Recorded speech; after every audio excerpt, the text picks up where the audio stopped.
Hi, and welcome back to the Beginner's Guide to Zen.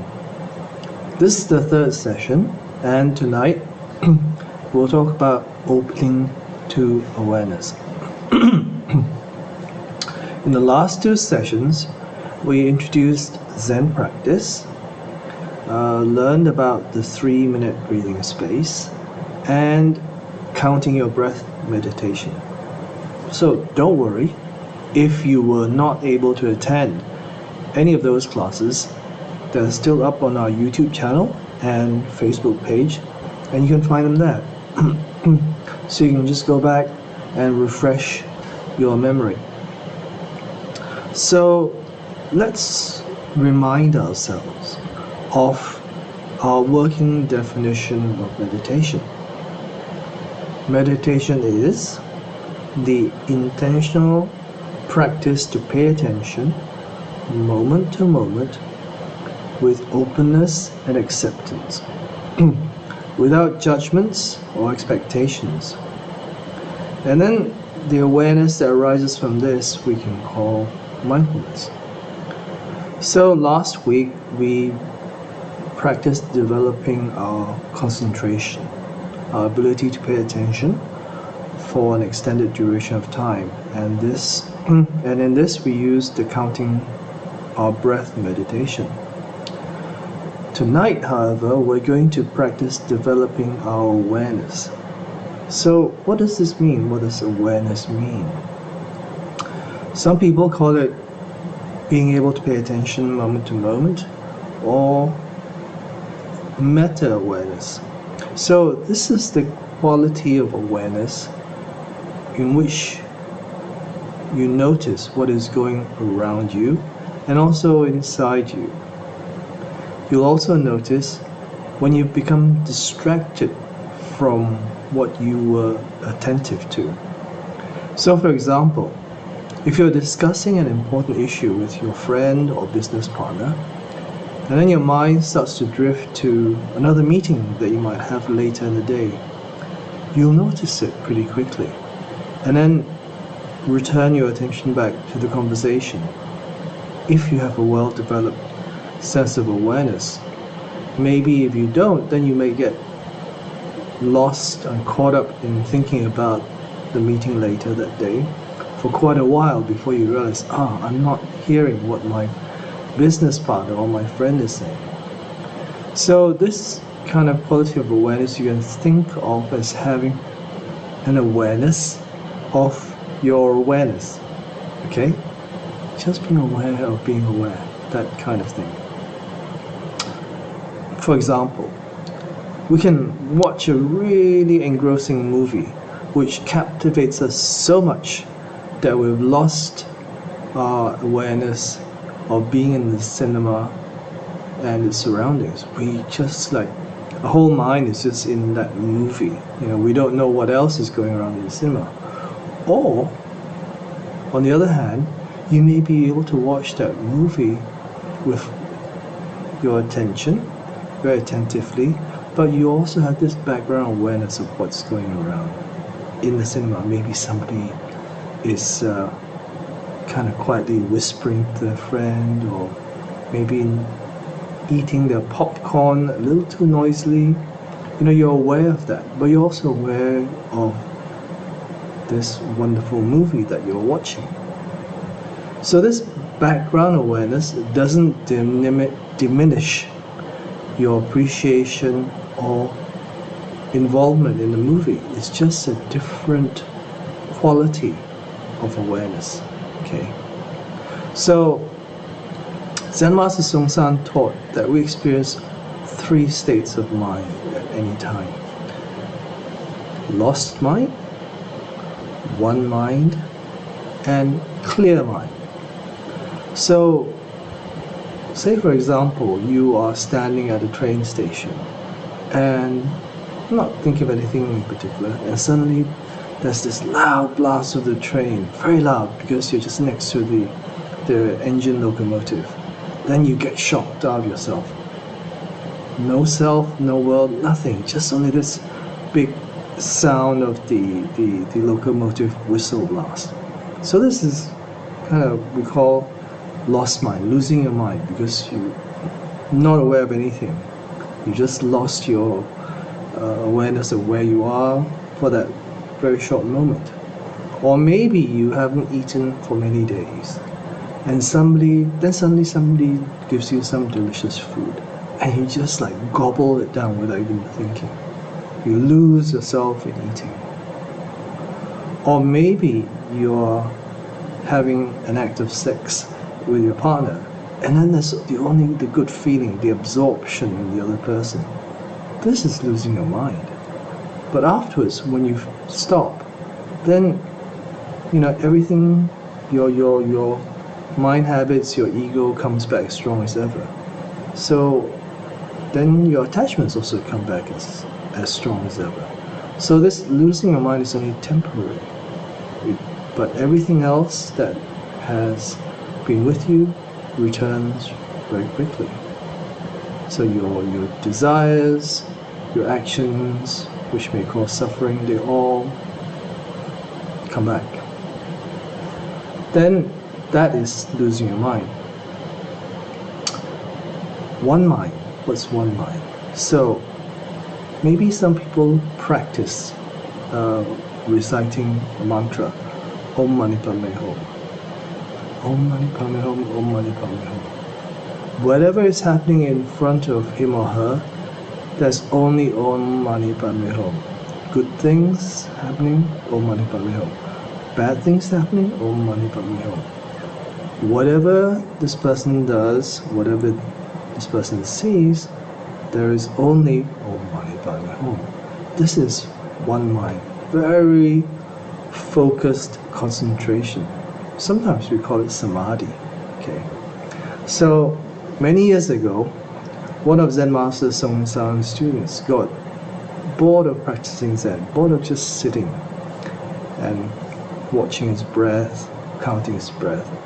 So he decided, I'm going to try going to a different practice center. So this one was kind of like a yoga, new age kind of place. And there, they would sit in a darkened room, and there'd be this big gong. Then a woman would hit this gong, and then chant. And then she chanted very beautifully. This is like very enchanting voice. So everyone would sit there comfortably, and then close their eyes and just listen to the sound of this gong, boom, boom, and this woman chanting, very beautiful. Then all they did was just hear the sound of this gong and the woman chanting, and then he said it gave him a very good feeling, like so wonderful, so beautiful, so peaceful. So very happy. Then after the class ended, he went out and started to walk home. But in his mind, he was still carrying the sound of this gong, this boom, boom, and the beautiful voice of this woman chanting. That was all that was in his mind. He was walking, but that was all he could hear. This boom, boom, chanting. Then all of a sudden, there's this like loud squeal of tires, and a car horn blasting at him. Then he's like, woke up. A car had screeched to a stop just inches before hitting him. He was so kind of engrossed in this chanting, this beautiful gong sound, that he didn't even realize he had stepped off the pavement onto the street without looking. And this car, luckily the car driver was paying attention, and he braked very hard so that he would not hit him. And so this guy got a very rude shock, and then he heard, and when he kind of woke up from his kind of samadhi, he heard the sound of shouting. This car driver was shouting at him like, "You crazy so and so! what the heck are you doing? You know, wake up, wake up. Then he realized, oh, yeah, I could have been killed. Because I was just so, in my mind, I was just so captivated, so caught up by this gong and chanting practice. You know, I completely didn't know what else was going on around me. I was not aware of my surroundings, had no mindful awareness. So then he realized, that's not practice for me. So next day, you know, he like a puppy with its tail in between its legs, he kind of very, how do you say it, very humbly, very embarrassingly went back to the Zen center and started to practice there again. So, yeah, that's a true story because he told us that many years later.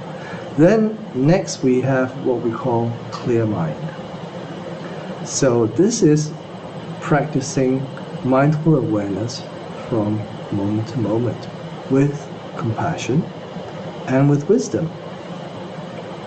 So suppose you just park your car in maybe a slightly darker place and you get out and all of a sudden a robber appears next to you holding a knife to your body, and then he says to you, "Give me your money." Then you have your clear mind, you're aware of what's going on. So you say, "How much do you want?" "Give me all your money." Okay. Then you go, "Okay, I'll give you all my money." And you just take out very calmly, you're not afraid, and you take out your wallet and give him all your money. You're not afraid, but your mind is very sad because you understand cause and effect, you understand karma, you understand, why are you doing this right now? Maybe you get my money and tonight or for a short time you're okay, but in the future you have much suffering because bad actions will bring suffering. Then the robber, you know, if this robber is paying attention, notices, this guy I'm robbing is very different from all the other people I've robbed. Usually they panic and they say, "Don't hurt me, don't hurt me. You know, take all my money, take all my money." But this guy's just so calm and, you know, standing there. And he's got this very sad but compassionate look on his face, and he gave me all his money without arguing and without being afraid. So then the robber is kind of a little confused. He's got a bit of a question in his mind. So what you've done is planted a seed of doubt in his mind. You know, maybe doubting what he's doing is actually, you know, good. So then maybe in the future when police catch him and then he gets sent to prison, he may remember you as himself is in prison and maybe think about, maybe there's a better way than going back to crime and robbing people. So when I get out. So, you know, then that's clear mind. You have this compassion, but also this wisdom and awareness of everything that's going around you. So that's lost mind, one mind, and clear mind.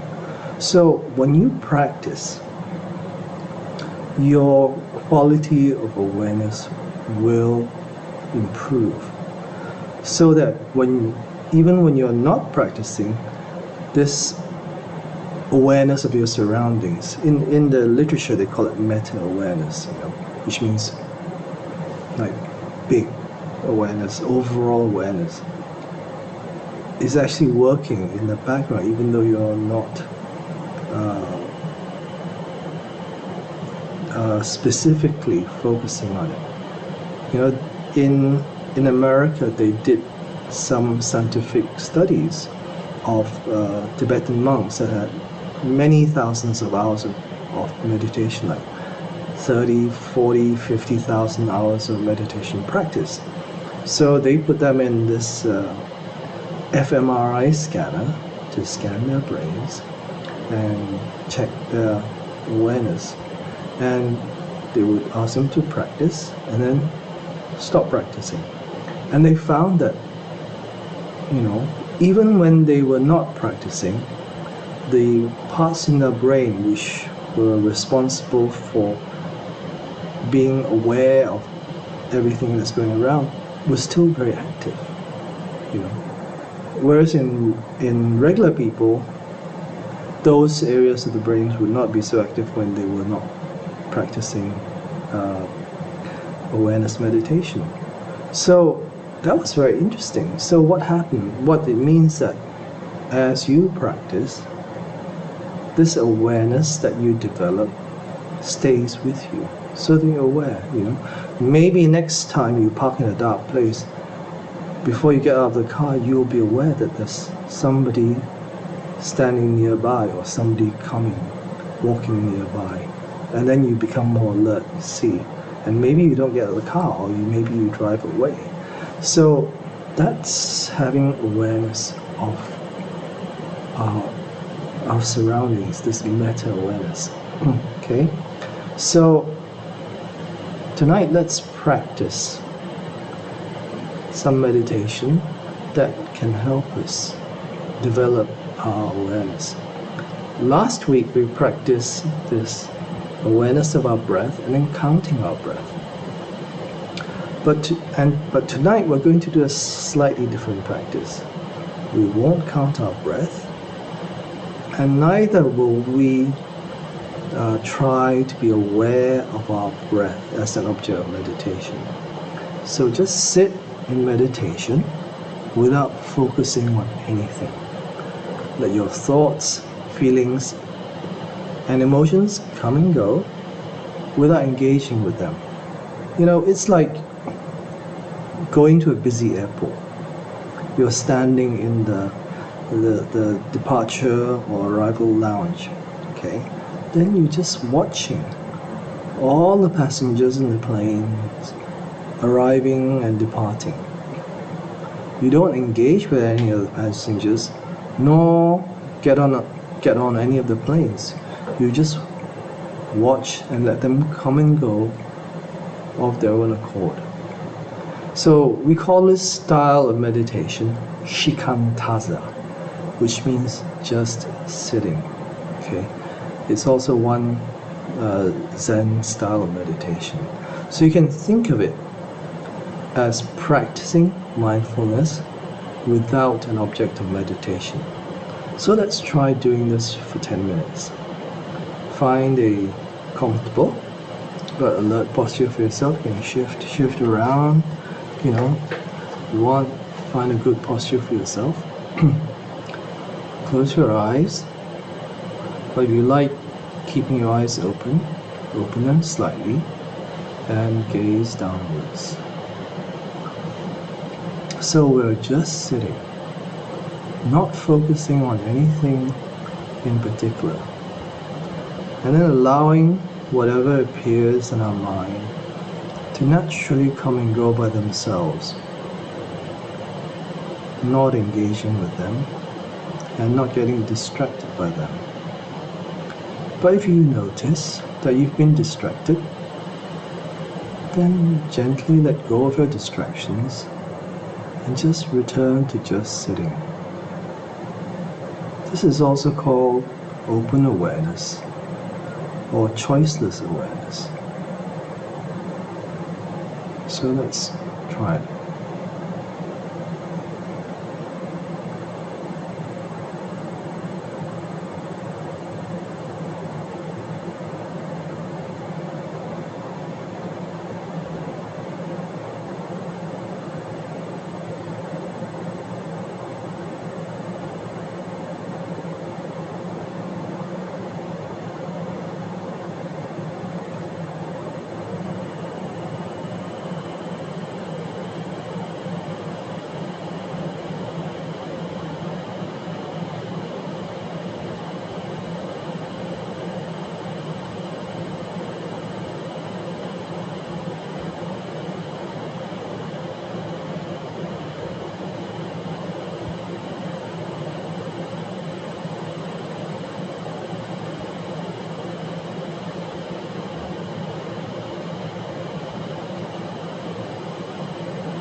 when you're ready,